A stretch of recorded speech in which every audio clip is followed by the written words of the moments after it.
رمضان کریم۔ Khairpur police کا ڈاکوؤں کے ساتھ مبینہ پولیس مقابلہ، SHO تھانہ گنبٹ یاسر علی کھوسو اور اس کی ٹیم کا ڈاکوؤں کے ساتھ مقابلہ۔ تھانہ گنبٹ کے حدود میں پولیس اور ڈاکوؤں کے درمیان مقابلہ، متعدد سنگین وارداتوں میں مطلوب ڈاکو زخمی حالت میں گرفتار، اسلحہ برآمد، ساتھی فرار۔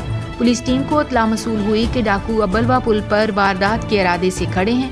پولیس پارٹی موقع پر پہنچی تو پولیس اور ڈاکوؤں کے درمیان مقابلہ ہوا۔ نتیجے میں ایک بدنام زمانہ ڈاکو کو شدید زخمی حالت میں گرفتار کر لیا گیا۔ زخمی ڈاکو کی شناخت نذیر ولد عبداللہ مسن کے نام سے ہوئی ہے۔ زخمی ڈاکو ڈکیتی، چوری سمیت متعدد سنگین جرائم میں پولیس کو مطلوب تھا۔ SSP خیرپور ڈاکٹر سمیع اللہ سومرو۔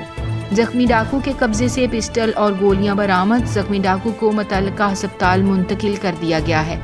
زخمی ڈاکو کا کرمنل ریکارڈ دیگر اضلاع سے بھی معلوم کیا جا رہا ہے۔ کرائم رپورٹر علی گل کھوکھر، CCN نیوز، خیرپور۔